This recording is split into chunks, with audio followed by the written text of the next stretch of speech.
Hello, everybody. Welcome to the Rotoworld Football Show Week 2 preview. I am Patrick Daugherty, joined by Denny Carter. Kyle Dvorchak is quite literally stuck in traffic. He made the mistake of driving to Ohio and is caught up on our nation's beautiful interstates. We have warned him many times not to go to Ohio. We have warned him over and over again not to go to Ohio, so that is the real reason Kyle is not with us today. He is stuck in traffic, heading to a family function. So is Denny and I. We're going to be talking Chiefs-Jaguars, Dolphins, Patriots on NBC Sunday Night Football, Ravens-Bengals, 49ers, Rams, Seahawks, Lions. Those are just the games we're featuring. We're, of course, hitting every game on the slate that is not Thursday Night Football, which will be played probably before you listen to the show. But a lot to talk about, Denny. So much data to pour over. Do you say data or data, by the way? What do you say? I say data. Data. I feel like I used to say data, and I've somehow been bullied into saying data. What is correct? On the East Coast, we say data. Is there a Midwestern way to say data or data? Data. One thing I know is that you will overthink it, and you will say it both ways every time. The one I underthought was StreamYard, which again I said StreamYard, and I've been persecuted for my StreamYard beliefs by the entire Rotoworld staff. You have been, actually. The Supreme Court's going to need to get involved. If I have no idea. Yeah, is that a regional thing or is that just a me thing? Well, I think you use, like, when someone's last name is like Woodyard. I think they can be like Woodyard or something. Yeah. You went that direction. It is a common. Yeah. Hey, what's going on here? All along, I was right. No, you weren't right. The StreamYard does not walk around. No, the CEO of StreamYard, whoever that person is, does not go around going, "Oh, I love my company, StreamYard." No, you better believe he says yard.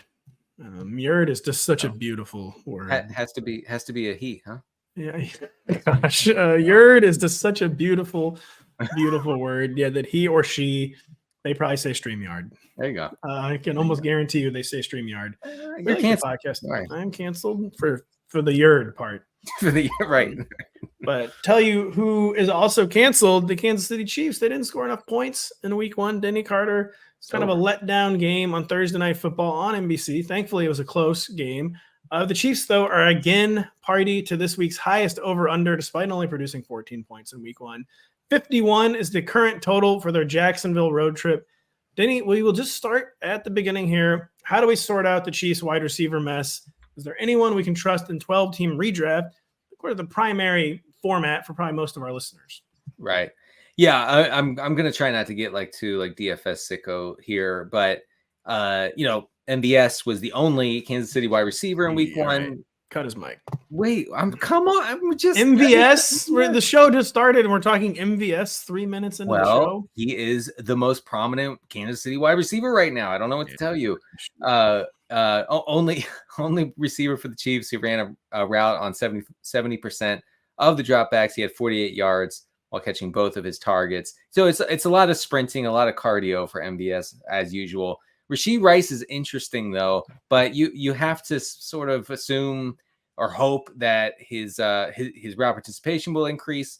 He only had a 24% route participation against the Lions in week 1. He was targeted on a team leading 45% of his routes, which was higher than Tony's, actually. Kadarius Toney, obviously a machine in the route commanding category. Rashee Rice beat him there. Rashee Rice also saw 1 of 2 end zone targets for the Chiefs. So, if we can get more Rice out there, and I'm just talking about like a 50% route share, he could be really interesting. I think that I would lean in his direction here. Rashee Rice is one of those people who flew under the radar kind of in like week 2 waiver wired articles because there were a few much higher wattage names, someone who literally drew 15 targets, Puka Nacua, but someone where I think you might feel like you're just grasping at straws. It's kind of what you have to do after week 1, though. And like a rookie making 3 catches and I believe 5 targets in his first NFL game and Patrick Mahomes' offense, pretty solid real life draft capital. Like, kind of feels like you have to take a flyer on that. And I would like to keep Rashee Rice around if I have the available roster spot just to see what happens there, because you'd have to think the approach is going to be different in week 2, or the touch distribution, the snap distribution, the route distribution. I will say, in addition to my hopelessly Midwestern pronunciation of StreamYard, where I say yard, I also have KDS, Denny, which is known as Kadarius Toney derangement syndrome. And I sort of feel like that you just can't fully give Patrick Mahomes, of course, like gave him the vote of confidence. Like, we're going to need Kadarius Toney for big plays. We're not giving up a Kadarius Toney at all. I feel like Kadarius Toney's not going to drop 3 passes again, one of which turns into a pick 6, and that it is too early to cut bait on Kadarius Toney in 12-team leagues. I did cut bait on Sky Moore in a 12-team league or two, where I can't just tell what his role is going to ever be in this. It almost seems like he's like clearing out space. I can't tell what like the plan for Sky Moore is, where I still kind of feel like I know what the plan is for Kadarius Toney. I'm with you there. I would not cut Toney. I know Thursday night was super frustrating, and like he probably should have had a really solid game, if not like a nuclear game there without Kelsey. So I do understand that frustration, but I think, Sky Moore is a guy who cannot command targets, and that's a big problem. That's a huge problem, especially with a guy, you may have heard of him, Travis Kelce, coming back to the Chiefs lineup. I've run the numbers, Pat, and for Sky Moore, it is Jover. Come on. I was hoping we'd make it a little later into the show. No, just right off the bat. We're not going to explain the origin of the Jover meme, but we will tell the audience it does mean the same thing as over. Is over, yes. So if you hear us saying Jover endlessly, we are declaring an end to something. Do we think, are we seriously cutting Sky Moore? I did. It felt pretty hasty in a league. I have him in several leagues where I did not cut him. I did cut him in a league where I just really needed the spot. Yeah. And 1 game sample size, but of course also like a 1 season and 1 game sample size. And we're just 1 game, but it didn't look like things were any different for Sky Moore. It still seemed like mistake prone. Like he wasn't really adding anything other than maybe, again, clearing out space for other guys to catch passes. Yeah, and if your fantasy league awards points for that, then you keep them. You keep more. But otherwise, I don't, in a 12-team league, I would not feel compelled to start him going forward. And hopefully we don't screw over our listeners and he blows up this weekend. It seems unlikely. He won't. Denny, is Isaiah Pacheco season already Jover? I'm not going to say Jover cons, but is it Pacheco is someone I'm feeling I was overweight on in my summer drafts and was not great. I'm not necessarily concerned about the CEH thing where he started. That felt like veteran deference to me, which I don't know why, but whatever. It was not a promise. 8 carries for I think 23 yards. He did catch several passes. Jerick McKinnon barely played. Yeah. Am I panicking about Isaiah Pacheco? Well, I mean, I think you drafted him as, like a viable, like top 24 running back, not necessarily as a top 12. So you're not going to get those numbers almost ever from Pacheco because the Chiefs are so pass heavy. But yeah, I think that his pass game involvement was really encouraging. Actually, I mentioned in the regression files week 2 edition, which you can find on the website. I mentioned really good stuff. Really good stuff. Thanks. Against Detroit in week 1. Pacheco had 43% route rate. That's led all running backs, including McKinnon. He led McKinnon in routes, targets, catches, everything, right? He did. And he had the team's lone green zone rush, green zone being inside the 10. So you add that green zone stuff with a decent amount of pass catching work. I think you can get there most weeks for Pacheco. McKinnon stuff was kind of weird. It almost felt like them like saving bullets for a veteran with a really long injury history, and maybe McKinnon won't play much in the first month or 2 of the season. I'm projecting obviously from one, but it just felt very strange way for them to use Jerick McKinnon. And it was, and usually they say McKinnon for week 16 on. Really. Yeah. So I don't know how viable that plan would be if that were the plan. No real evidence that's the plan, other than the evidence being it was strange. But Pacheco, I drafted Pacheco to be a touchdown scoring RB2 is basically why I drafted Pacheco. And these receivers looking like they're not going to be problems in the red zone. Someone's got to score touchdowns other than Travis Kelce. The Chiefs had, as we've talked about on the show many times, an insanely high red zone pass rate last year. I just felt like that can't stay as high. If Isaiah Pacheco stays at 40% route participation, that would be amazing. Yeah, right. That's all you need, really. I mean, you don't need a ton here in order for him to return value. And this is a really good offensive environment. Looking back at that Detroit game on Thursday night, the lack of Kelce was like a huge red flag that game was not going to get there. So, and it didn't, we the ignored Lions, and the Lions were fine not pushing the pace. They were fine not scoring a bunch of points, right? And I think that's a way to beat the Chiefs. If Kelsey's not there, Kelsey returning is huge for everyone. It lifts all boats, okay, including Pacheco, I think. Yeah, we'll talk about it a little later. Hope the Lions scene hasn't changed and that they don't want to become like a keep away team, kind of with their lack of offensive weapons. They have more weapons than a lot of teams, but they seem like a weapon or two short. And there were some signs they were maybe wanted to become a keep away team. That was probably a Chiefs only thing, but it might be. That was interesting. The Chiefs are opposing the Jacksonville Jaguars in this game. Is it all systems go for Travis Etienne and Calvin Ridley's usage? Ridley looked like an alpha in week 1. I believe Etienne played like 80% of the snaps, so really high snap, higher than you would think when you saw Tank Bigsby vulture to touchdown, all that. But kind of hard to find holes to poke in the Travis Etienne and Calvin Ridley arguments right now. Absolutely. You're starting both of these guys with full confidence until further notice. I mean, Calvin Ridley is like, you drafted him in the 3rd. If you were to redo drafts today, right now, he would be among the first 7 or 8 players off the draft board. No, he wouldn't. Oh, yeah. No, he would not. Yeah. You're taking him over CeeDee Lamb. No, you're not. Yeah. Really? No, I'm not. I'm still not. You're taking him over Garrett Wilson. You're definitely taking him over Devontae Adams. I don't know about that. Taking him over Garrett Wilson. But all right. Well, any other Jags, by the way? Yeah, Evan Ingram's usage. Sorry. Yeah, I'm very bullish. Obviously, I'm Ridley. I am too, and I have him in almost every league. I felt like trapped into taking Calvin Ridley, but he always felt like the best value after receiver got decimated. So I ended up with Calvin Ridley in like so many. So I know Tank Bigsby had he played his first game in the NFL against the Colts last week. He was atrocious. I mean, just completely lost. Like coaches are screaming at him the whole time. He picks up a fumble from Lawrence and then gets it slapped out of his hand, and the Colts return it for a touchdown. Like Bigsby doesn't know what's going on, right? And I have the sense that the rookie is going to be punished severely for not understanding what's going on in the game. That's great for ETN going forward, I think. To say the line for Tank Bigsby, it is so Jover. It's never been more Jover for a player than it is for Tank Bigsby. Cringing every time we say it. Look, and so Christian Kirk only playing in 3 wide receiver sets. That's not good. That's quite bad. Quite bad. I don't really know what to make of that beyond you're only starting him if you're desperate. Zay Jones is still a thing. Okay, the coaches love him. He's still in 2 wide receiver sets. He's out there a lot. Caught a touchdown, an amazing touchdown, by the way, against the Colts. So I do think that Zay Jones is startable in 12-team leagues where you're starting 3 or 4 receivers. Natus loves Zay. We don't love Zay as much. Josh Norris loves Zay as much. But I will never quote just start Zay.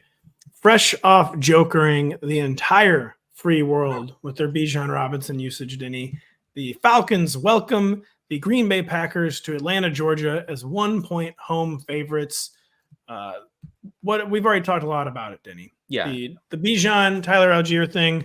What's our current state of mind? What's our current line? What are we telling people on Bijan versus Tyler? Like, is that representative? Was that kind of a weird one-off in a game where they're dominating the tempo and pace of play? What is our state of mind? And again, I got accused of not allowing you to take a Tyler Allgeier victory lap. I thought you did, but maybe I did. But what is our current state of mind on the situation? I've been running laps around my house screaming Tyler Allgeier for 4 days. So it's several videos where it seems like your house is much larger than you've let on. Just like your yard. My deck is very large as well. The biggest deck in the Mid-Atlantic. That's right. At least. So I think this offense can and will revolve around the 2 running backs. I think that Allgeier will probably remain the primary rushing threat in the attack. And I know you don't want to hear that, but still don't know if I believe it either, but I'll 15, let you finish. He had 15 rushes to 10 for Bijan in week 1.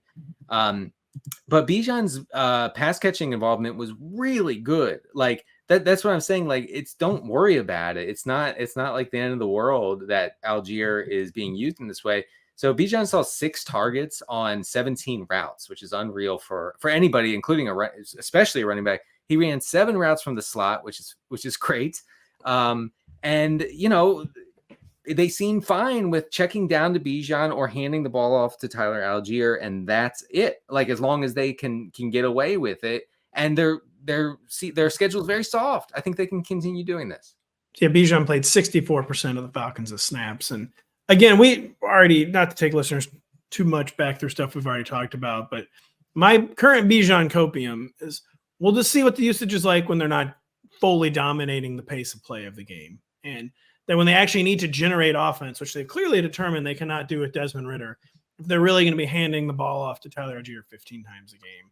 And once they get more desperate to move the ball, generate some explosive plays, that does not lead to a much higher carry share, something we've never taught. I just invented carry share for Bijan Robinson.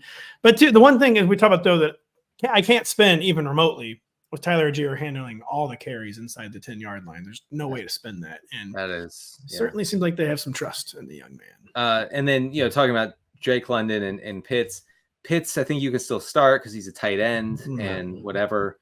I know what is the deal with Kyle Pitts, man? If Kyle Pitts was drafted in the 4th round, or even if Kyle Pitts was drafted in the 2nd round, we'd be ranking him as the tight end like 19 by now.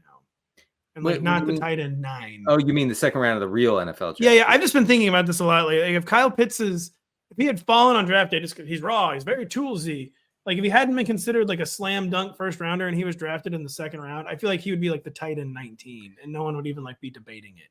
Well, but I'm still drafting him because I can't get over the upside and the upside concept and the air yard domination and all that.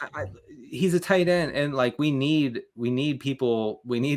tight ends out there running all the routes. If you're playing fantasy football and you have a tight end spot, you're playing Kyle Pitts. As for Drake London, honestly, I know you'll probably push back on this. I'll start Zay Jones over Drake London. Man, no. I actually think also Drake London is probably week 2's premier squeaky wheel after his coach said he doesn't care if he gets 0 catches. No, Arthur Smith came in front of the media and literally said he doesn't care. And I get the feeling Drake London was like, maybe I kind of care about that actually. And I'm a little upset about that, good sir. And I would like the ball more than let me look at the box score 0 times in week 2. So we have a head coach who takes pleasure in triggering fantasy football management. He's sadistic. Okay. And so this usage is not going to flip suddenly. Like we're not going to be next week and Drake London came out and saw 12 targets. That's not happening. He's going to see 3 targets max this week. You're right. And producer Adam speaking of sadistic, the sadistic statistic that Mac Hollins had 4 targets to Drake London's 1 in week 1. Mac Hollins is another Zay Jones where the second he gets on a team, the coaching staff's like, Mac Hollins, the guy can't come off the field. Well, he eats food with his bare hands, he said. So coaches got to love him. And we should have talked about that in Galaxy Brains. I didn't know that. That's really messed up. That's really, really messed up. Opposing the Falcons is the Green Bay Packers, who could be missing Aaron Jones with a hamstring injury. A.J. Dillon, Denny Carter is the RB what if Aaron Jones sits with his hamstring issue? 15-ish. Is that? Yeah, that's not. I normally have the RB 13, which just feels way too high. But I just think the nature of the Packers offense, the indisputability of what is going to be his touch dominance. I just it's going to be a close game. The Falcons aren't going to be putting this game away or anything like that. Where I feel like AJ Dillon is getting close to certified not good, but that just the touch dominance and the touch total is just going to be way too high. Yeah, he's not good, but that doesn't matter. It's fine. I mean, and by the way, Aaron Jones had a great day in week 1, but he didn't exactly dominate pass catching stuff out of the backfield. 15 routes to 10 routes for Dillon. Aaron Jones saw 4 targets. Dillon saw 3. So it wasn't like Dillon was completely boxed out of that pass catching role. And if Jones is out, which I think it sounds like he's probably going to be out. Sounds like he's very much trending towards out, which kills my teams, man. I mean, I have 3 teams that are just dead in the water without Aaron Jones. So thank you for that update. But AJ Dillon is a candidate for 7 to 8 targets here. Aaron Jones did not practice Thursday as well as Wednesday. Christian Watson is looking like he's got a shot to play, but probably still the proverbial wrong side of questionable. Do we care at all about Romeo Doubs or Jaden Reed, who had interesting week ones, but it seemed like just a lot of it was dependent on like Bears coverage busts and that kind of thing. Sloppy tackling. So Romeo Doubs, the team said he would be limited with he also has a hamstring issue. He would be limited. He totally got away with it. Like he got away with it so badly against the Bears. 2 short touchdowns, like both of them inside the 5-yard line. Did nothing else. Was clearly a little bit hobbled on a lot of his routes. So got away with it. You feel good if you started him, but you got a little bit lucky. Jaden Reed, on the other hand, he missed some time with cramps in that game. But he was impressive. Like I think he was clearly the team's best receiver without Watson out and with Doubs dinged up. Okay. Reed had a 30-yard reception before missing, a little bit of time in the second half with cramps against Chicago. He ran 60% of his routes from the slot. And get this, Pat, I have a special little stat here for the folks. Jaden Reed was 14th in yards per route run among all wide receivers in week 1. I think if this game gets a little bit back and forth, I think Jaden Reed becomes very interesting. It doesn't seem like the Packers coaching staff particularly loves Romeo Doubs too, and that they could be open to Jaden Reed persuading them that he should be the featured receiver in Christian Watson's absence. I'm interested in Reed in this game and Luke Musgrave. I'm not going to bore you with the details. Suffice it to say, Luke Musgrave's usage was outstanding in week 1. It was. This game, by the way, 40.5 total. Yeah, there's way too many games with those kind of totals this week. The Chargers at the Titans is not one of them, but Denny, the Chargers decided to return from their summer vacation and establish the run. They established the living hell out of it. It was over 40 rush attempts. It was only the second time in the Justin Herbert era they had ever had 40 rush attempts in a game. And the first was his first career start against the Chiefs, where he found out, while the national anthem was being sung, that he was going to start the game. Right. So kind of understandable that they relied on the run that day. Seems to be a change in philosophy under Kellen Moore. Is there any possible way this can keep up, A, in the long term, or B, against the Titans' very leaky pass defense that just got ripped by Derek Carr and the New Orleans Saints? I mean, the beat writers for the Chargers seem to be pretty convinced that the team wants to run it, and they don't want to drop back and throw it a ton if they don't have to. Now, do the Titans profile as a sort of team that can force the Chargers into that sort of pass-heavy game script? I don't think so. I'm a little iffy. They are very vulnerable against the pass, but yes, they are. I agree. They are. I know you're apparently not a fan of Josh Kelly per our conversation on Tuesday. But with Eckler dinged up, I think you could do worse. I think you could do a lot worse than Josh Kelly. I think he's going to see 10 touches in this game.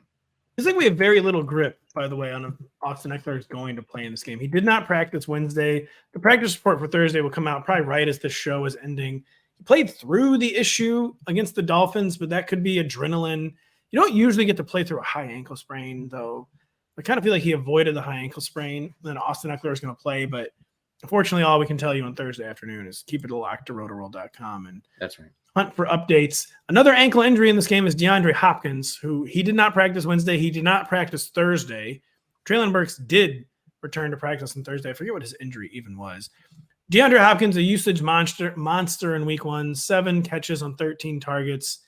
Is there anything more than meets the eye to the Hopkins, Treylon Burks dynamic, or is DeAndre just going to be the alpha again in Tennessee? Yeah, no, I know the theory was that what's that word that the best ball bros use? The thesis of the play. The thesis of the play with Treylon Burks is that he was in fact the wide receiver 1 in this offense, and I am here to report, taking no pleasure in saying that DeAndre Hopkins is actually the runaway wide receiver 1. He is already hurt, though. He's a veteran who's increasingly injury prone. He's missing a second straight practice. He's leaving an opening for the young man. Yeah. Could be a 1 week wonder, hopefully, question mark. 1 week wonder. Hopkins had 50% of the air yards in week 1. Oof, that's a lot. Yeah. I mean, he's the only game in town. Treylon barely practiced in week 1. He was hurt a lot of the summer, too. Like, it could be like him easing into the season, maybe, Treylon Burks. Yeah, possibly.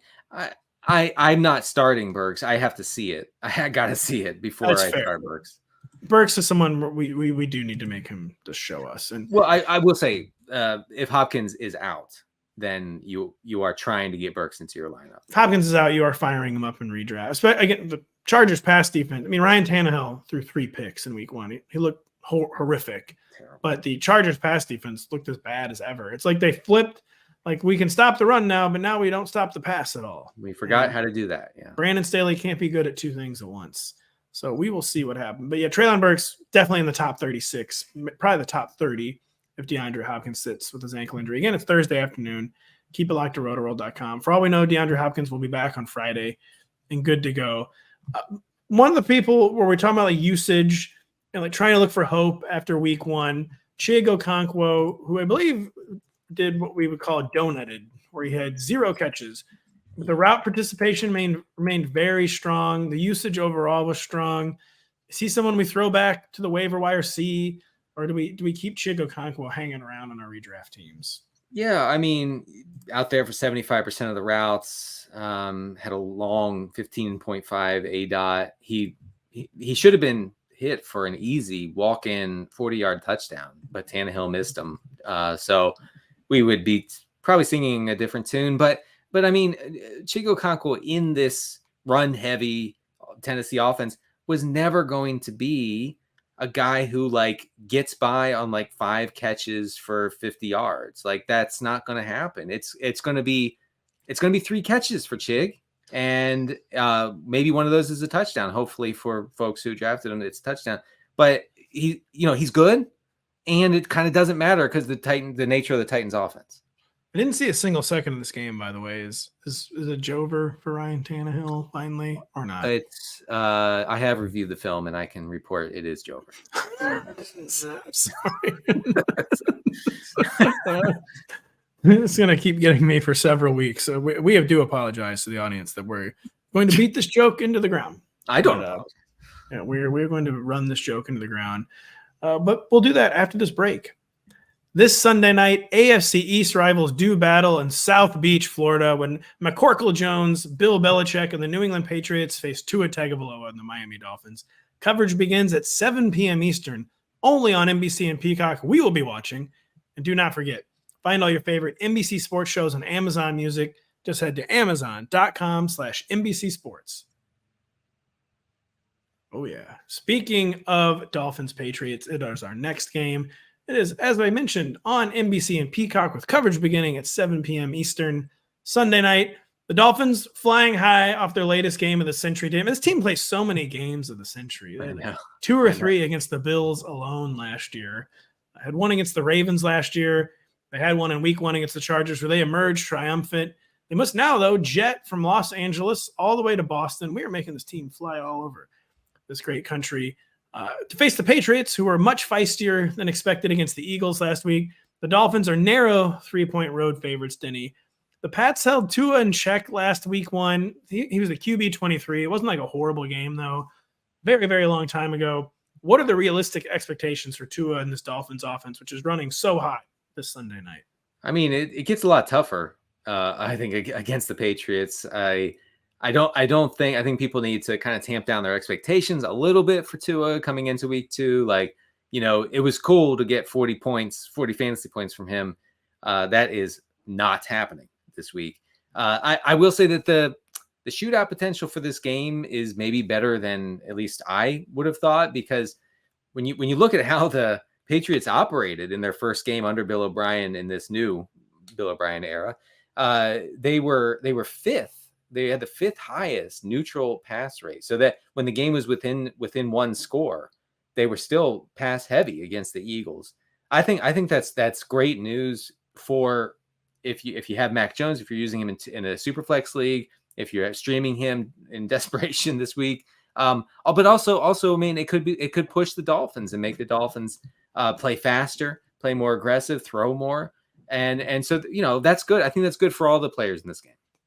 I guess a word of Tua caution would be one of the speaking of the best ball bros we brought up early in the show, hammered the summer narrative, the correct narrative the last year the Patriots dominated bad quarterbacks. Like they faced Zach Wilson seemingly 7 times last year and got dominated by good quarterbacks. It looked like that was going to remain the case in week 1 where the Eagles, I think it was 16-0, got off to a really hot start. We're doing basically whatever they wanted, but then the Patriots really contained Jalen Hurts the rest of the game. Jalen Hurts ended up having not a great fantasy day. So it's looking like a pretty tough test for Tua Tagovailoa. It is. And I mean, that Patriots defense looked legit. Yeah. It did look legit. The Patriots offense looked better than it did last year. Certainly better than it did early in the game against the Eagles, where the Boo Birds were out in Gillette Stadium. They were so bad in the first quarter. But not a whole lot to call home about in fantasy. And is there a single Patriots receiver worth liking in fantasy right now? Kendrick Bourne was the week 1 winner. Juju Smith-Schuster wasn't on the field for the most important plays. Demario Pop Douglas was hyped by Patriots media all summer. He had a pretty good game. Is there anyone worth liking in this Dolphins receiver? Devontae Parker didn't play. He's questionable again for week 2. What, if anything, do you do with the Patriots receiver core? Yeah, I mean, Kendrick Bourne was the only New England receiver in week 1 to have a route rate over 70%. So there was a lot of rotation going on. Demario Douglas only ran 43% of routes. Juju was in on less than 40.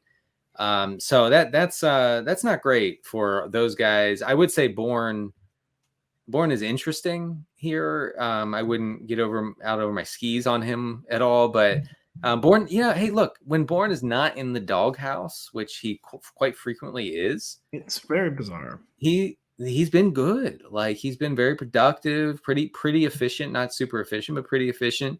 And like I said, if this team continues to be somewhat pass heavy, could be really good for a guy like him and a guy like Hunter Henry.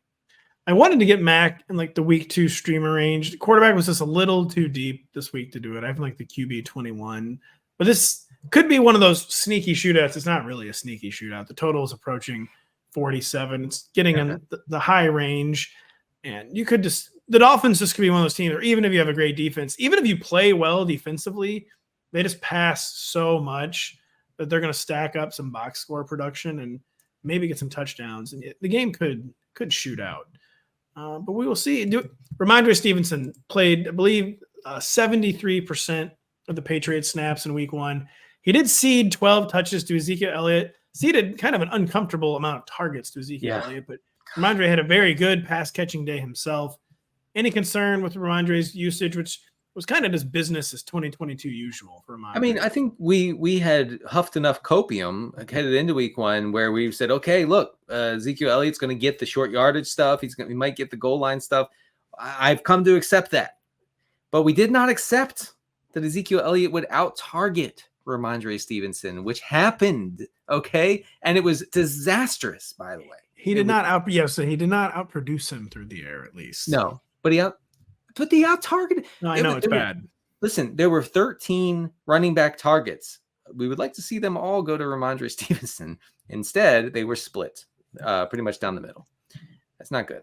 No, not good at all. I just wrote on the show sheet here, Dolphins running back check-in. Raheem Mostert did return to practice on Thursday. He's probably going to play. Salvon Ahmed did nothing in week 1. Raheem Mostert, though, really did nothing in week 1. A game that had 70 combined points.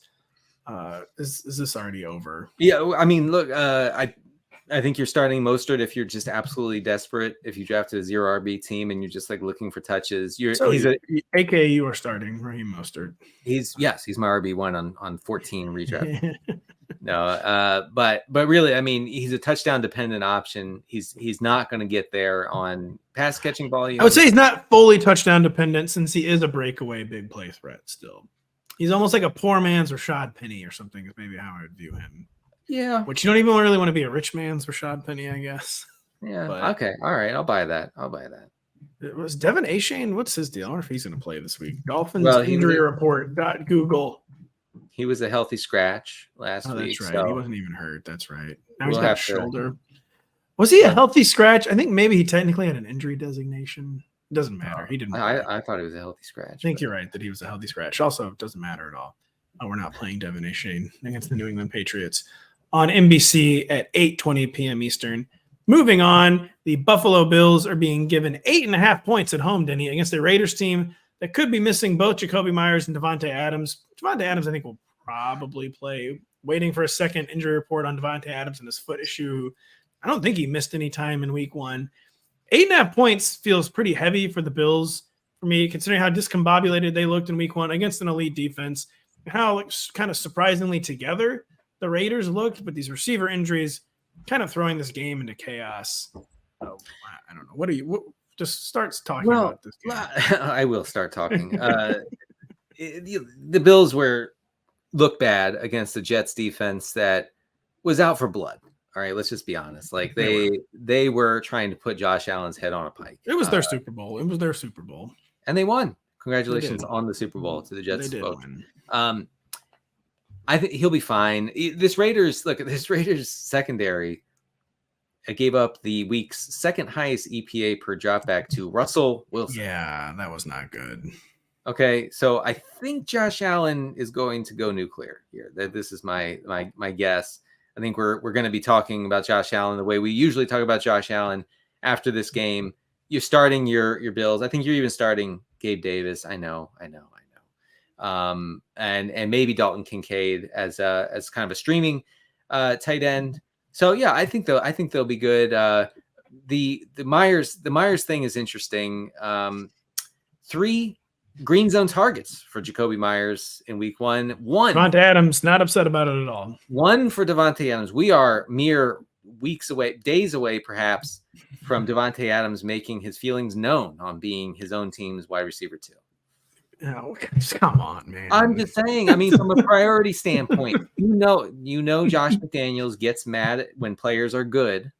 He does. That is one of my. When anyone has the audacity to be good, especially before he got there. That's right. Josh McDaniels does not like that. Josh McDaniels wants Jacoby Myers to be a thing, and I don't know if Devontae Adams will be thrilled about that. Jacoby Myers probably not playing against the Bills. Just a horrible hit, by the way. It's just a cheap shot. Like all the stuff, all the safety measures, all the talk about this stuff, and you still see that every single game. You saw Cardinals players tried at least 3 times to decapitate Sam Howell. They did. That was alarming. That was when they were doing Sam Howell. I think that this will be a narrative, a storyline as we go through the season. Jonathan Gannon telling his players, you got to get the quarterback, if you know what I mean. I can't remember who the Cardinals defender was who did that, but I was very surprised he didn't. I think maybe Kaiser White. I was surprised he was not. He was surprised he was not ejected from the game for the hit that he laid on Sam. Are we sure we don't have any concern with Josh Allen, who elite defense, maybe the best defense in the league, but also just a continuation of his post elbow injury play last year, where it just seemed like back to kind of the more out of control Josh Allen, and this seems to be coming out of him more and more as they just still can't figure out who they want the number 2 weapon in the passing game to be. It seems like the more uncertainty they have behind Steph Diggs, it's like the crazier Josh Allen plays. Yeah, and I just do wonder if he's let himself go a little too much in the aggressiveness department. Josh Allen refuses to do what Patrick Mahomes and Joe Burrow have done, which is to face constant 99% too high safety looks and just check down. Josh Allen's he's not doing it. He's not reading all that. Okay. He's going to continue to let it fly. And sometimes that'll work beautifully. And sometimes on Monday night against the Jets, that will be a total debacle. So I think you just have to, as a fantasy manager, you just have to kind of take it how it comes. Now, thankfully, unlike Burrow and Mahomes, he gives you the rushing. He does. Before we exit this game, Denny, did we like what we saw from James Cook against the Jets? Pretty solid overall box score. How was the usage of James Cook at MetLife Stadium? If you don't have any stats on this, we'll move on to the next game. Oh, I have so many. I have more stats than anyone has right now. 48% route share for James Cook. We'd like to see that north of 60%. He caught 4 of 6 targets against the Jets. Only had 12 carries. That was somewhat game script related.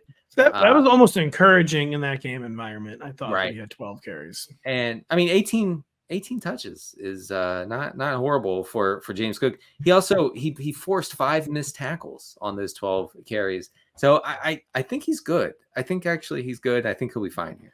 I was encouraged. James Cook, someone I really couldn't get off the fence with all summer. I was encouraged by what we saw from him week 1. But on the other side of the ball, by the way, Josh Jacobs played 80% of the Raiders snaps. That number will probably just go up, actually. He'll be fine. I have this in my regression files piece.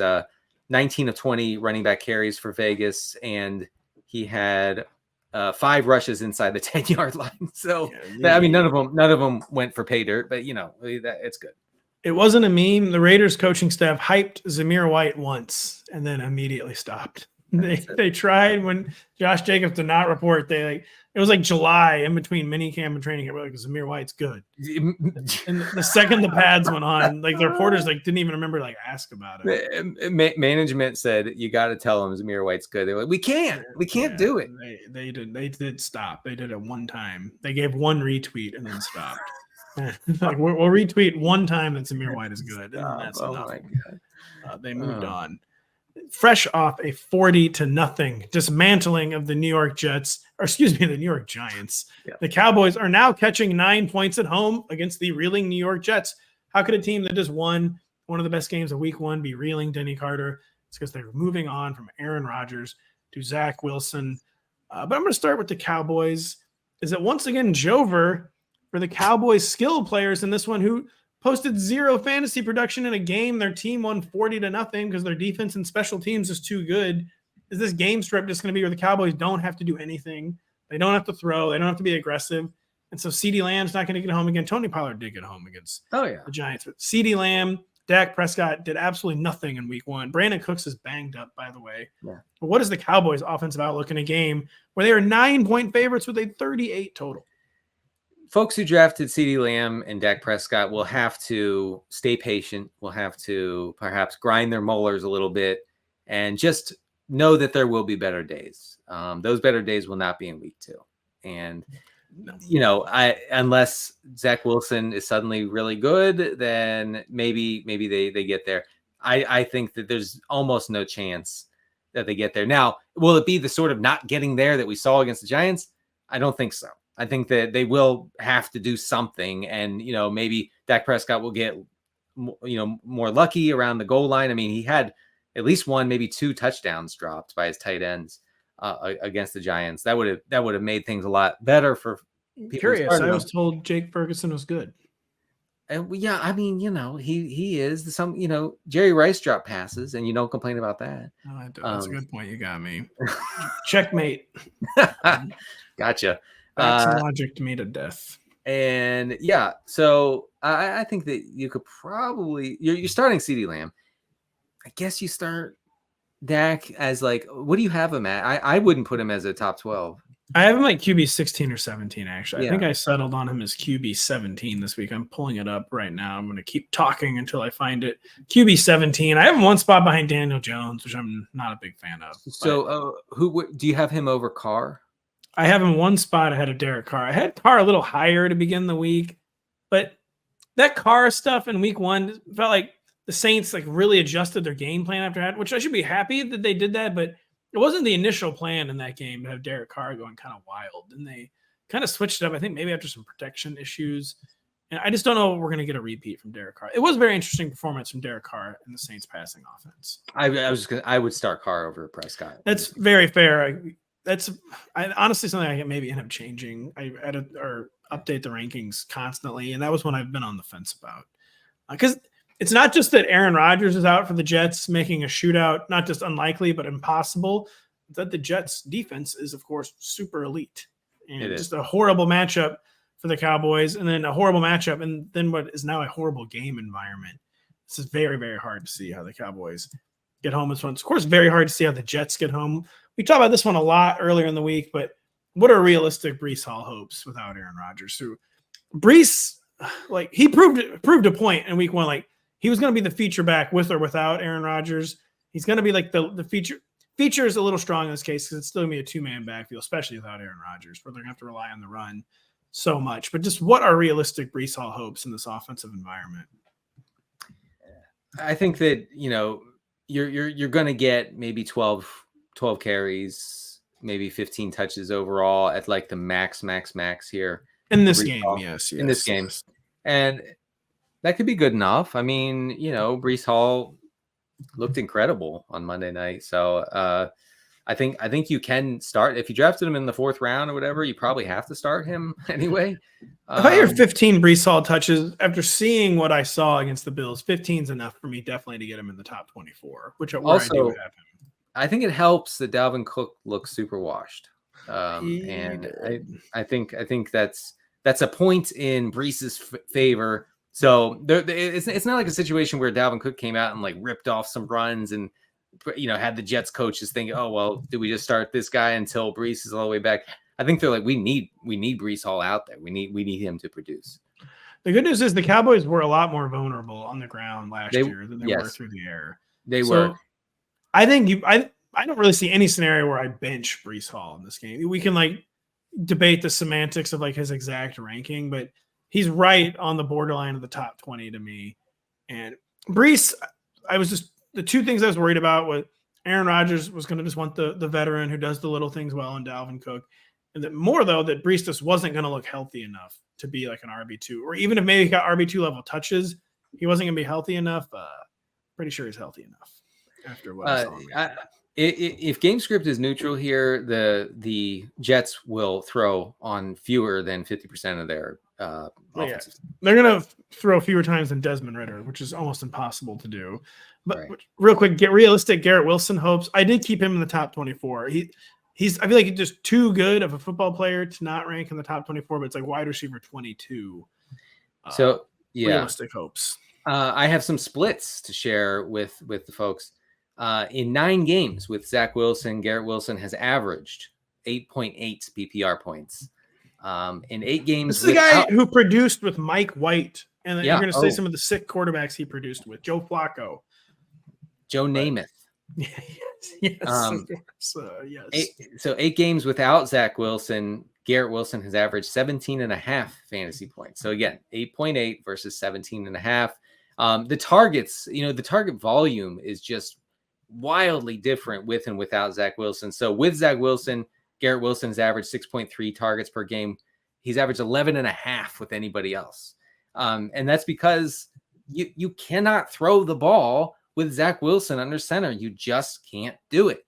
No. And that's just a death knell for fantasy purposes for Garrett Wilson. Is Garrett Wilson an elite receiver? Absolutely. Does it really matter anymore? No.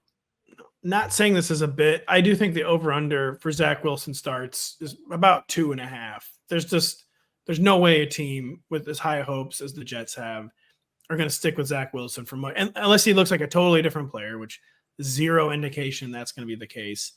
I'd say 2 or 3 games max this guy's going to start. And without kidding, they're probably getting ready to sign Joe Flacco. And maybe they could trade for Davis Mills or something like that, but they're not going to do more than 2 or 3 games with Zach Wilson because it's just not happening with Zach Wilson. They can't do that. It's not Jover because it never began, by the way. If you're wondering why Zach Wilson is not Jover. The Ravens and Bengals are coming off 2 of Week 1's more inconclusive appearances, Denny.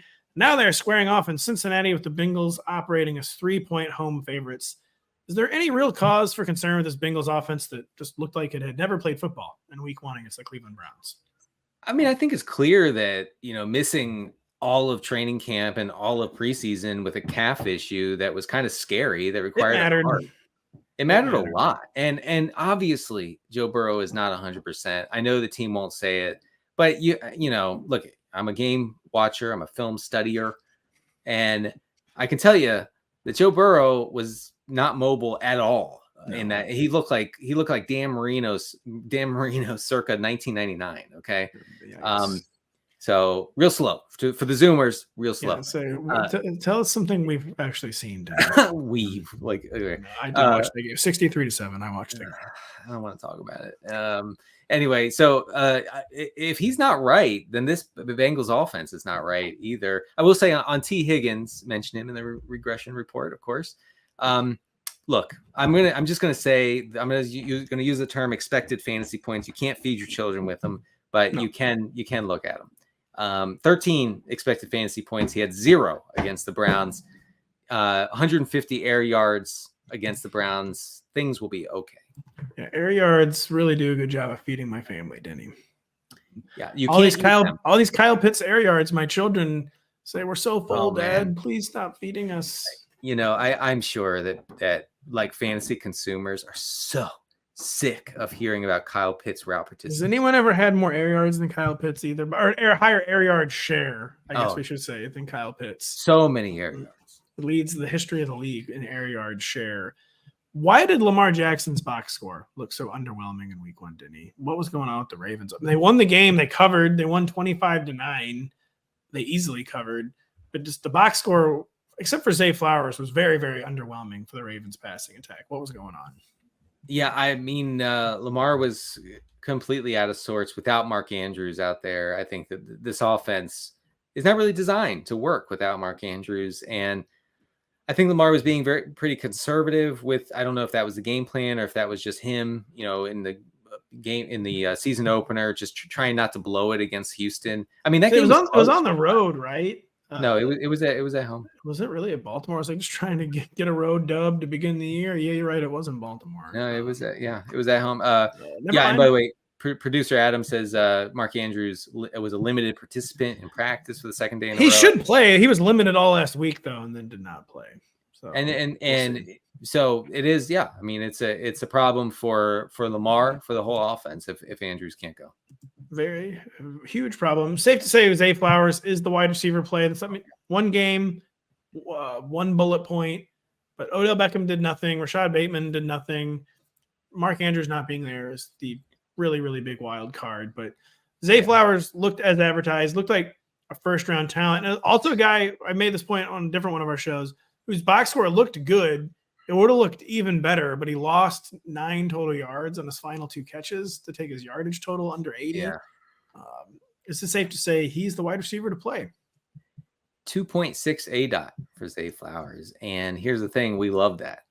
I think we do like it. We love that. We love it because that means that this team is just committed to just saying, like, we're just going to snap it and we're going to get you the ball and you go do something with it. And so he gets that kind of that floor, like it's like a floor-based PPR scammy situation around the line of scrimmage. And then he can make things happen after the catch, like we saw against Houston. I'm really excited about Zay Flowers. I know I know it's not exactly a bold take, but it's Jover for Bateman, I will say. And Odell, is it really? Is it actually Jover for Bateman? Yeah. Come on, he didn't even start in this game. Odell is out there getting good exercise, cardio club, the heartbeat up, and you as an older guy, you have to respect that. I believe he was filming a Peloton commercial during the game. I mean, he's running hard out there. But yeah, it's just Zay Flowers in this offense right now without Mark Andrews. Do we need to mention the Ravens backfield? Or can we just tell people to read all the stuff we wrote on Rotoworld? Yeah, we have so much analysis on the Baltimore backfield. I think it's going to be Gus Edwards. Don't be tricked. I do too. But the 2 Justice Hill touchdowns were so fluky. Fluke comes to mind. Do have Gus Edwards ranked higher. I believe only is the RB32. It's like the same situation. The Ravens, a run-heavy team, somehow get in every year where they cannot find any running backs to give quality touches to. So really strange situation that they find themselves back in, and far, far from settled, I would say, in that Ravens backfield. We got to wait for more information. The Cleveland Browns head to Pittsburgh, Pennsylvania with a total south of 40. What are we doing? Do you remember how to score points? Can these safeties stop being so high? Stop being so high, safeties. Come closer to the line of scrimmage. Please. Again. Please, for the love of God, come closer to the line of scrimmage. The Browns are 2.5-point road favorites, Denny. I'll start with the only thing fantasy managers care about is the Nick Chubb pass catcher thing happening. Is it happening? Yeah, I mean, a lot of times we see the coaches say, oh, we got to get this running back involved in the pass game, blah, blah, blah, all summer. And then as soon as the first whistle blows, he's nowhere to be found. Well, that didn't happen here. He ran a lot of routes. He caught 4 passes, which is like adjusted for Nick Chubb. It's like catching 14 passes. I will say the one kind of concerning thing would be Deshaun Watson's rushing around the goal line. Watson had a touchdown just outside the green zone. Pretty rugged carry he had, I must say.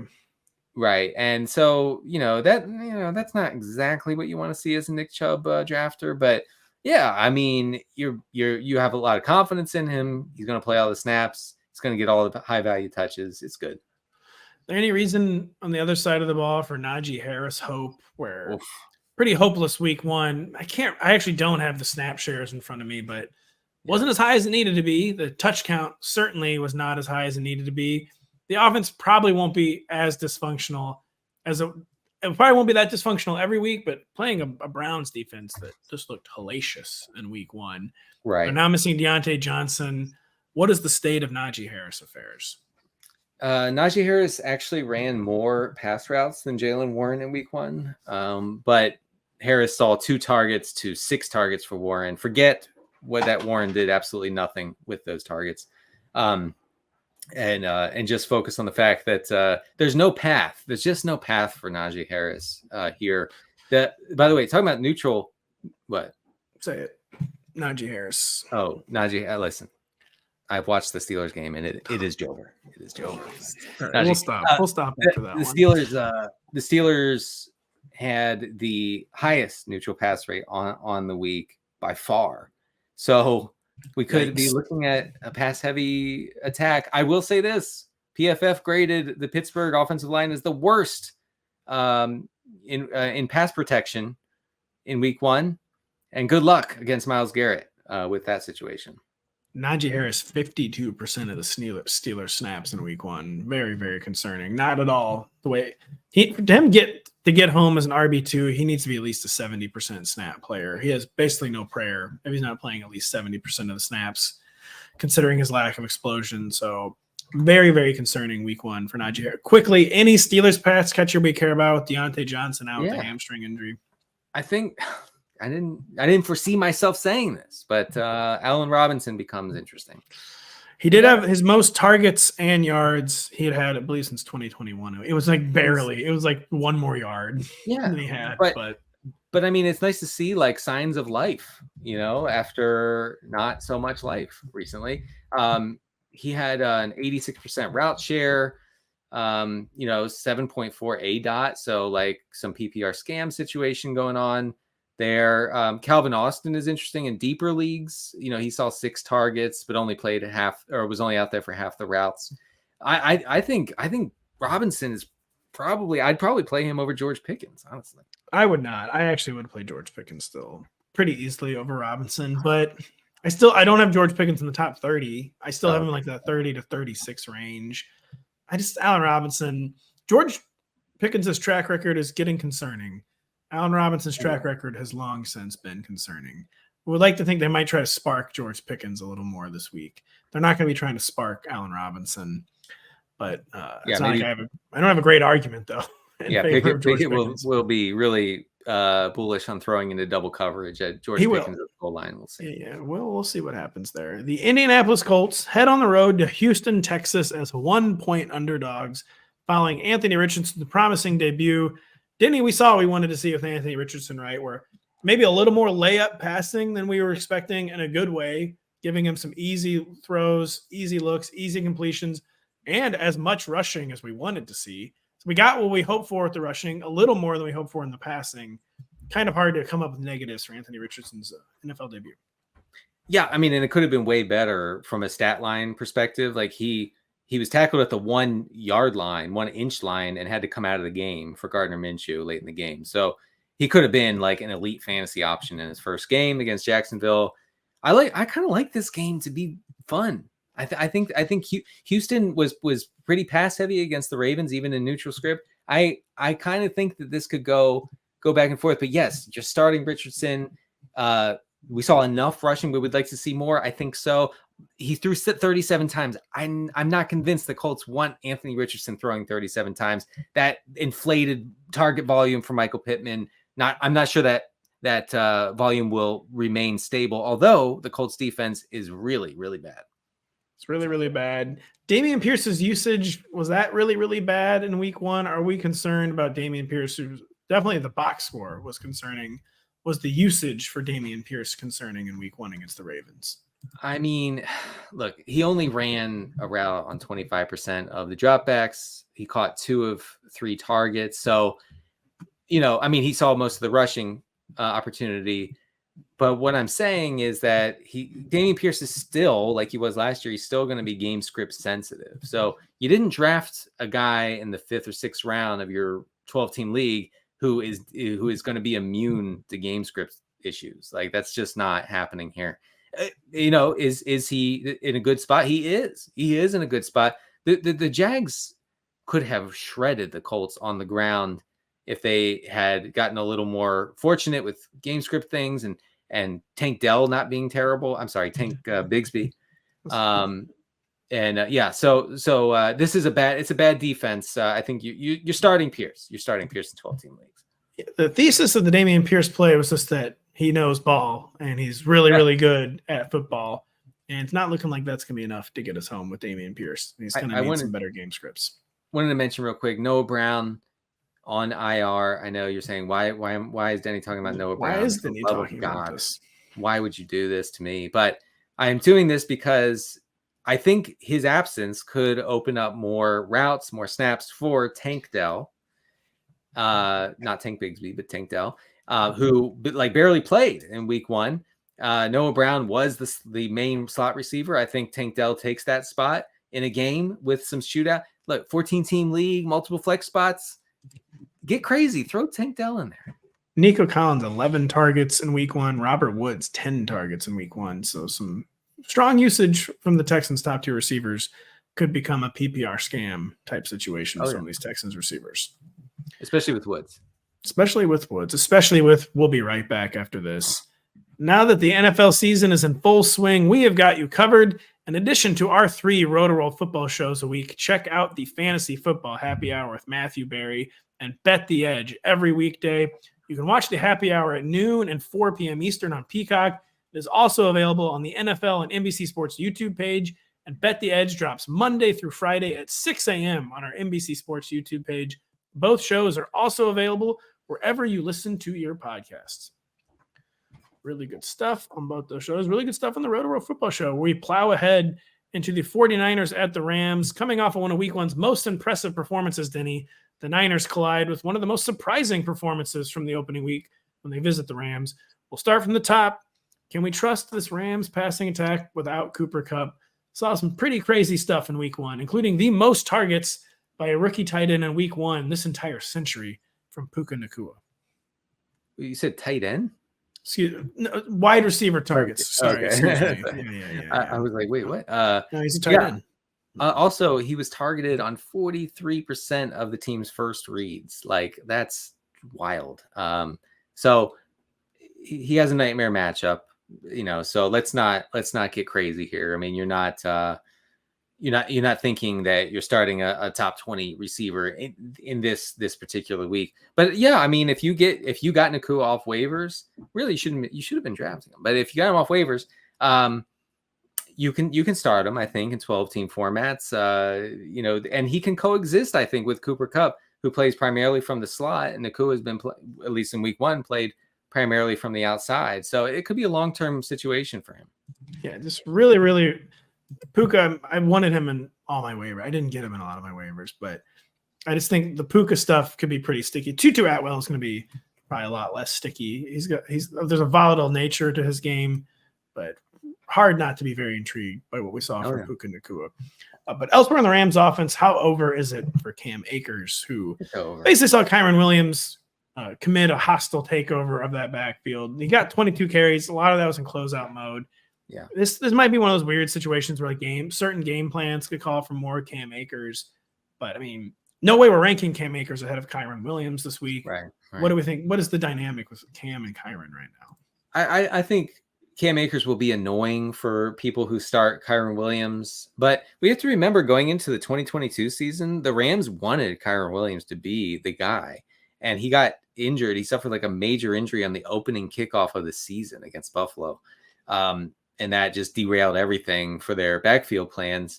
I think, they're getting back to what they wanted to do with Williams and Akers, and Williams is their preferred guy, especially as a pass catcher. So in this game, I think that's important because the Rams will probably be playing from behind. Is Brandon Aiyuk greater sign than Deebo Samuel now in the 49ers? Is he the wide receiver 1 for the San Francisco 49ers now? I think so. But I mean, when you look at the usage and opportunity in week one, I mean, Aiyuk had 8 targets. Samuel had 7. Deebo ran 6 more routes than Aiyuk. Their target per route run rate was similar. So I don't know. I think it's 1A, 1B. Is that a cop out here? Yeah, probably not. I mean, Deebo could still be the guy, but Brandon Aiyuk too. The narrative is he's a man coverage dominator, and he got to eat up the Steelers' man coverage. I believe the Rams mostly play zone. We'll see what happens. It could be a week to week thing, but Brandon Aiyuk, I'm comfortable saying, has established himself in the top 24 on a weekly basis. I do feel very comfortable saying that. Yeah, and you're right about the zone situation. The Rams play almost exclusively zone. I know I don't want to get too far in the weeds here, but for Aiyuk, you can get more excited about him when he's playing man coverage because he's unstoppable pretty much against man. He's unstoppable against that old man coverage. So we'll see what happens with this is a really fascinating game. I wasn't sure if I was going to be interested in this game before week one, but just with the way the Rams look, with the way Brock Purdy was really like exposing the haters, including me. Pretty excited about Rams 49ers. The Chicago Bears, Denny, were horrendous in week one. The Tampa Bay Buccaneers were surprising, although not to us. We were telling people all week they were going to beat the Minnesota Vikings. Justin Fields has acknowledged that he must get more aggressive after only Desmond Ridder posted a lower week one average depth of target. How much trust can we realistically invest in this Bears offense, where at least they know that can't fly again? But man, that was week one's maybe most concerning performance, what we saw from the Bears offense. Yeah, what was that report that we had where the Bears offensive performance shook? They were shaken. It did say they were shaken. The Bears reporter Dan Widerer, I believe the Chicago Tribune, had never been, he said, in a locker room after week one where the team was so shaken. Like they basically were not only upset about losing, but like the way they lost, and like basically feeling like they don't have like a counter punch to the way they lost. They were shaken. Real good stuff after one game. Horrible game plan. They have Justin Fields operating like Vinny Testaverde in the pocket, like two rushes. By the way, 2 rushes for like 54 yards. It actually works, folks. It works when you. He had more than 2 total rushes, but he had 9. But you cite like they have 2 designed rushes. Two designed. Yeah. Okay, sorry. No, you're right. He did. So he had more. Yeah, but it's just a baffling. It's just a baffling situation there. Yeah, I mean, I think the Tampa defense is probably not very good, and I don't know about that. The reason I thought the Bucs were going to beat the Vikings is just because now the team identity is defense again. They have some pretty talented players, and like they got into so many track meets with Tom Brady that it kind of overexposed them. But they like intercepting Kirk Cousins. I think they're going to really like sacking Justin Fields, the Tampa Bay Bucs defense. So yeah, but I mean, okay. I think the Bucs defense can be played in 12-team leagues, but also Fields could still be fine here. I also think the Green Bay defense may be on the elite side. So it's possible. It is probably possible. have to. Desmond Ritter's gonna be in hell. Desmond Ritter's gonna be in hell. Oh man, Ridder. Oof. There's a somewhat decent chance he does not make it out of that game. This is not a joke. In my dynasty league, down pretty bad at quarterback, and for $1 this week, I added Taylor Heineke. I think that's a good proactive move. I added Taylor Heineke. The Bears backfield got some positive Roshan performance and cleanup time. The coaching staff was impressed. They talked him up a little bit. Khalil Herbert looked like the clear lead back, though. What do you have to tell the folks about the Bears backfield? Yeah, I mean, just be careful with Roshan Johnson, having a good fantasy line in week one. He was out there for 35% of routes, which led the 3 Bears running backs. He saw 6 targets on just 17 routes. That's absolutely not sustainable. I guess the argument would be he got a lot of garbage time, but have you seen the Bears? Like there could be like 4 quarters of garbage time in most games. So, that probably works out for Roshan Johnson. But Roshan Johnson, remember, like his college profile was that of like a hyper efficient, not just runner, but pass catcher. So, he should be rostered, and I don't know if you can start him confidently, but in deeper leagues, maybe. Yeah, you can't start him confidently yet. Any general Bucks thoughts? Rashad White remained horribly inefficient. Oh, Mike terrible. Evans did, even with Baker Mayfield, Mike Evans remembered how to play football. Chris Godwin mostly appeared to remember how to play football. What do we tell the folks about the Bucks offense? Just real quick, the Bears defense is so terrible that I think that Rashad White could actually do something here. And honestly, if he doesn't, it's even more of a red flag. There are all sorts of red flags around. Sean Tucker watch is already on in earnest, and it is. It's gonna be Category 5 hurricane if Rashad White does not produce. Right. But White had a dominant snap share, ran a lot of routes. Kind of the only game in town running back wise. So it doesn't get better than this matchup for him. Hopefully he can get there. Does not get better in this matchup for him, and he desperately has to get there. Otherwise, it's Jover for Rashad White.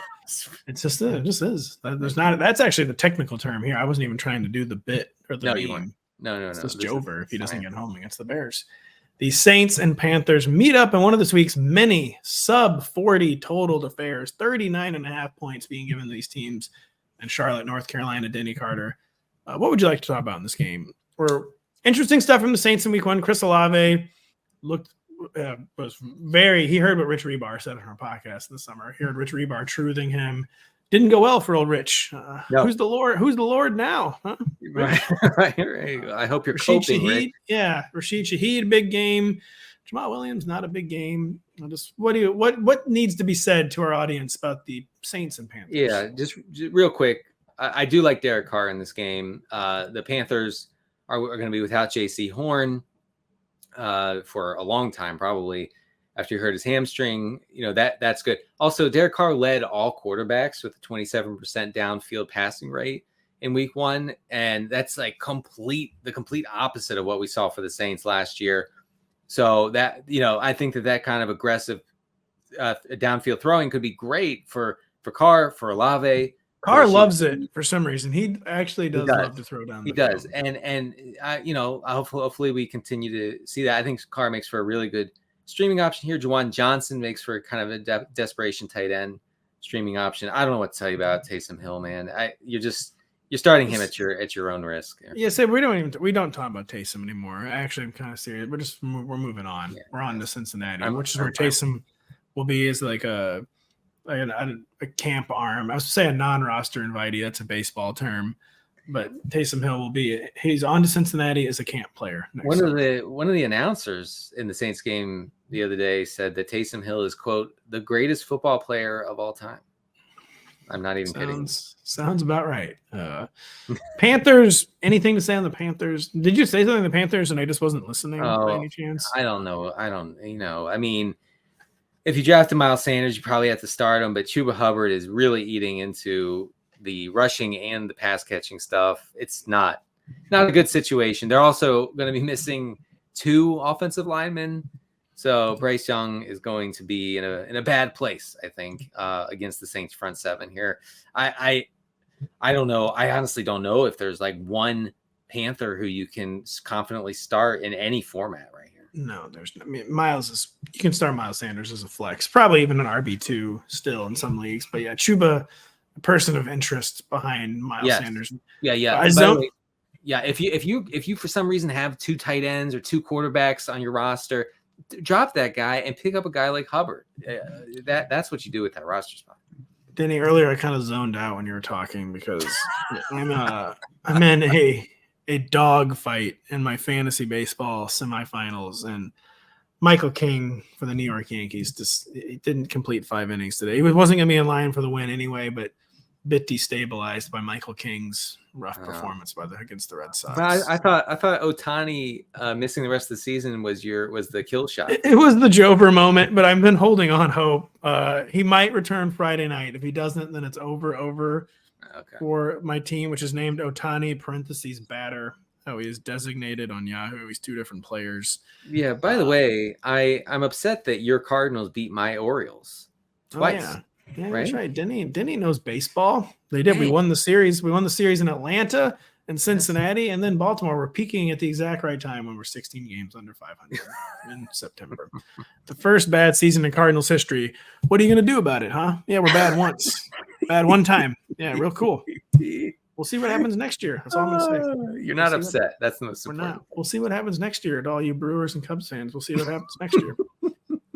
The Detroit Lions host the Seattle Seahawks as 4.5-point home favorites. We finally get a decent total in this game, 47 points. Denny, what is the concern level for the Seahawks offense? Where would have been Geno Smith's worst game of 2022, totally discombobulated the whole day against the Rams. It's so weird when you add talented players, it should be a good thing. But just now with Jackson Smith and Jigba, I just wonder if there's going to be like a bit of an identity crisis in this receiver core about who needs to be featured, who should be commanding targets. What are your thoughts on the Seahawks offense after a really, really ugly week one? I mean, they can't protect Geno. Like Geno enjoyed really good pass protection last year. I think that was a big part of his success, and rightfully so. I mean, he's not a mobile guy. Like he needs that time. He didn't get it. Didn't get it in week one. Maybe the Rams have like a rejuvenated front seven or something. I mean, I can't name anybody from it except for Aaron Donald. But yeah, I mean, you just don't know ball. That's fine. I have been told.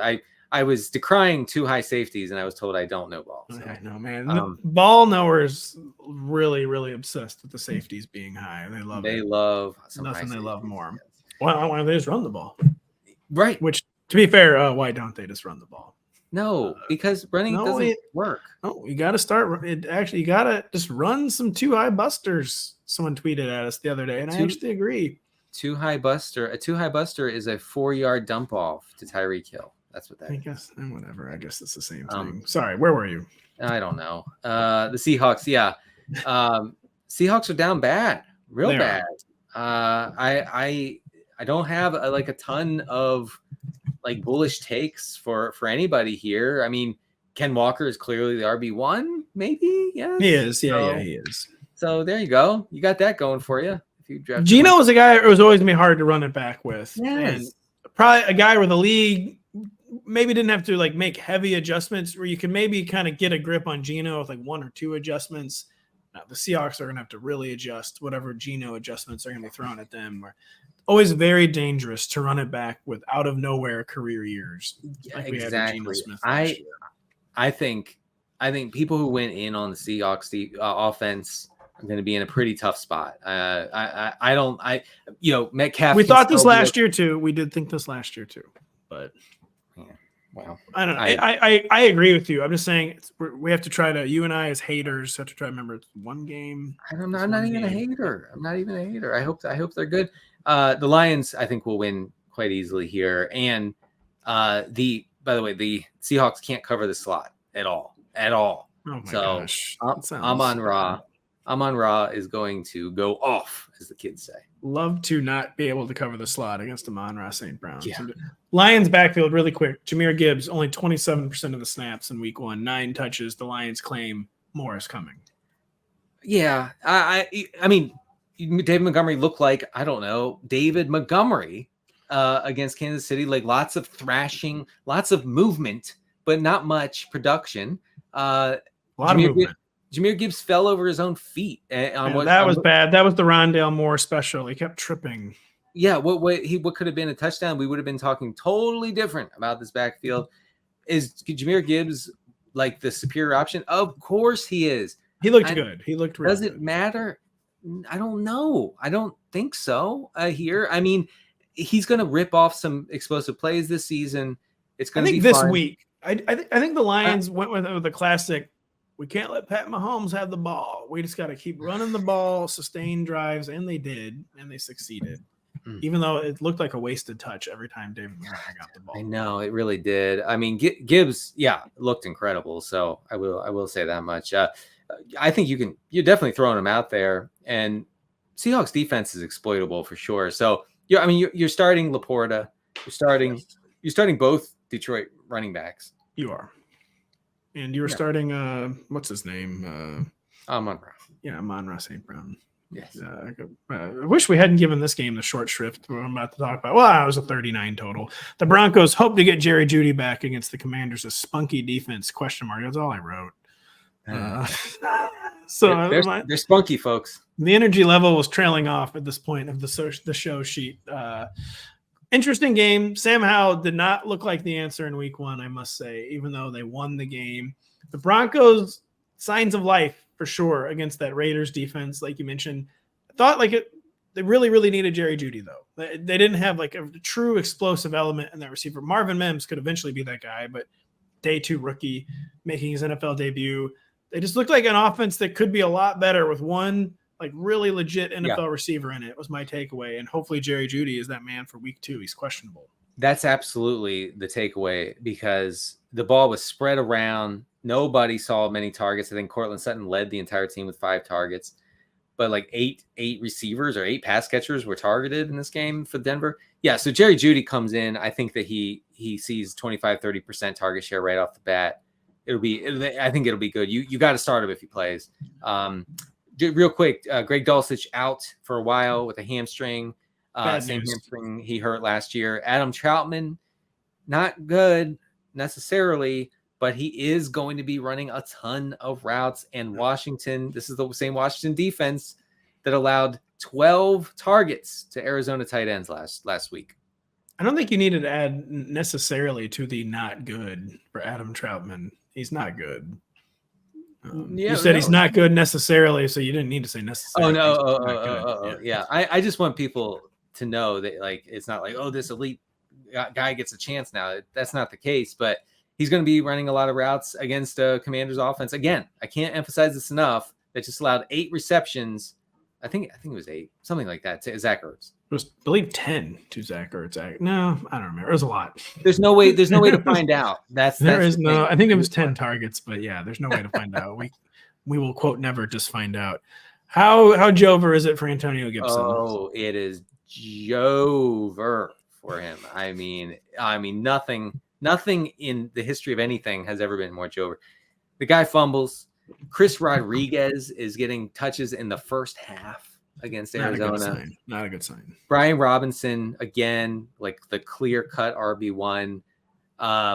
You can't drop Gibson, but man, you cannot start him this week. On the other hand, you're starting Gibson. I'm sorry. You're starting Robinson. And you're feeling awfully good about it from where you drafted him in 12-team leagues. Denny, curious. You just said we're dropping Antonio Gibson, then we said we're starting. Come on. It's the 80-minute mark of the podcast. Are we getting close to a world where we have to rank Jahan Dotson ahead of Terry McLaurin, by the way, or just what's going on here? Really? Why, though? I understand why, but this Terry McLaurin is DJ Mooring harder than even DJ Moore. We keep waiting for the breakthrough, and it never quite happens. We always have quarterbacks we can blame. But yeah, why are you saying Jahan Dotson might be moving ahead of Terry McLaurin? I mean, obviously, I think Sam Howell has shown in the preseason that he kind of prefers Dotson, and in week 1, nobody did anything for the Commanders, but Dotson was targeted on 20% of his routes. McLaurin was targeted on 10%. That is impossibly low for a guy like Terry McLaurin. So I drafted Terry McLaurin in a couple leagues that I care about very much, and I regret it pretty much like every hour of every day. Like I'm regretting it so far, but it is a situation where I think I should have said, why take McLaurin when I could have simply taken Dotson 4 rounds later? Or when, you could take literally any other player. But I don't know, one game, still a very talented player. Sam Howell's pocket presence, though, we're not shining through against the Arizona Cardinals. He actually looked really bad. He looked really, really bad. He looked concerningly bad. So very final game, New York Giants at those aforementioned Arizona Cardinals. Giants getting 4.5 points on the road. Maybe the worst team of week 1. Got avalanched by the Cowboys. How do we prioritize Giants pass catchers? Or do we? I guess why would we prioritize Giants pass catchers? We're not starting any of them other than Darren Waller, correct? I mean, look, that's right. Yeah, and Waller is being managed like very carefully with early week practices. He says that his hamstring issue will be lingering. I just have a feeling it's not going to end up well. It's bad. Having a lingering hamstring injury in week 2 is very, very bad. Paris Campbell and Darius Slayton profiled as the top 2 receivers, but whatever. Like the Giants, if the Giants had their way, they would never throw the ball. Like they would just let Daniel Jones turn around and hand it to Saquon Barkley all the time. So I think that you're safe not caring about Giants receivers at the moment. Anything say on the Cardinals horror show, basically? Josh Dobbs, I mean, should not be starting NFL games. It's a pretty unfortunate situation he's in and that the Cardinals skill players are in. Any Cardinals to say anything about whatsoever? I mean, I guess Zach Ertz. I mean, like, come on. I hate that I have to say that, but the guy draws a 33% target share, the highest among tight ends. You gotta mention him. We're legally required. I guess you do. I don't know. That's not on the NBC bylaws. You read your contract. You have to. Darn it, I never have. You're a lawyer. I don't know any lawyers. You're a businessman first and foremost. Yeah. Well, someone who knows about the economy, read my employment agreement for me. James Conner, 5 receptions for 8 yards against the Commanders. So there was a lot of that in week 1. A lot of running backs had like 5 catches for 12 yards. Again, just run the ball and get these safeties down by the line of scrimmage. That's all I'm saying. They're not coming down to the line of scrimmage when you're tossing a 3-yard pass to the running back. They don't care. No one's playing 2 high safeties against Josh Dobbs. So that's a good point, actually. I really think right now this Arizona offense is just checkdowns to Ertz and Connor, which is maybe the darkest thing I've ever said in my life. It really, really is. A great way to end the show. All right. I'm ready for week 2, baby. Denny is ready for week 2 when he hosts his Q&A on Friday afternoons on Roto. What time is that at, Denny? It starts at 1 o'clock Eastern time. 1 p.m. Eastern on Fridays. Denny answers all your questions heading into the weekend. We try to answer all your questions all week on the site. There's Denny's regression files, Kyle Dvorchak's stardom Situm, my rankings article, a lot of great stuff from Zach Kruger, Mark Garcia, Eric Samulski, Lawrence Jackson. The site says loaded with great content, loaded with great podcasts, loaded with great video. Keep it locked to Rotoworld.com. We're updating every injury. Keep it locked to this podcast feed. We will be back Monday morning recapping every game from week 2. For Denny Carter and Patrick Daugherty, we'll be back later.